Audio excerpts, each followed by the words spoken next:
Hello mga gala, welcome sa Quezon National Forest Park. Ang lumang zigzag road na ito ay nagsisilbing daan sa pagitan ng norte at timog bahagi ng Pilipinas. Isa ito sa mga delikadong lugar sa bansa. Karamihan sa mga biyahero ay takot dumaan dito. Maaaring adventure sa iba, pero sa iba ay nagdadala ito ng panganib. Sa mga taga rito ay tinatawag nila itong bitukang manok. Dahil nga sa likod ng pangalan nito ay humuhugis ito kapareho ng bituka ng manok o yung isaw ng manok. Sadyang ang napakadelikado ng kalsadang ito. Kung Pinoy ka ay maiintindihan mo kung bakit. Unang sinagawa ang kalsadang ito sa panahon ni Presidente Ferdinand Marcos taong 1969 at ang zigzag road nga ito ay mas kilalang kalsada sa loob ng Quezon National Park. Siguraduhin na ang makina ng sasakyan mo ay maayos bago subukang baybayin ang kalsadang ito dahil dito masusubukan na gumapa ang sasakyan.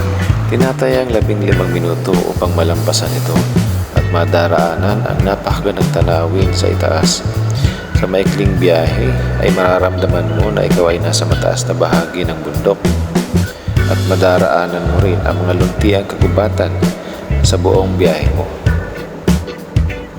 Ganun pa man ay hindi magandang ideya na magpasindak sa gandang katangian nito at kailangan pa rin natin mag-iingat.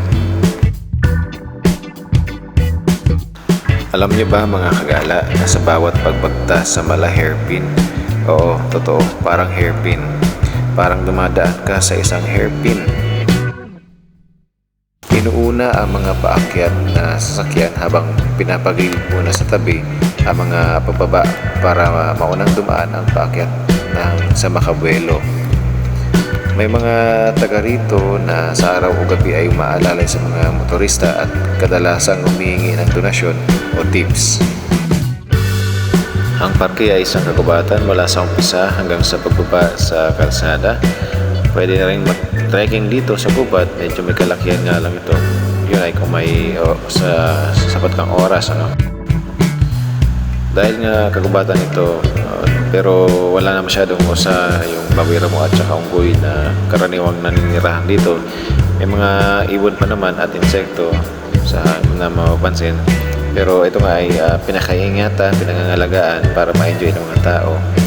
At so yan mga kagala, that's our video for today. Thank you so much for watching. Bye. All goods.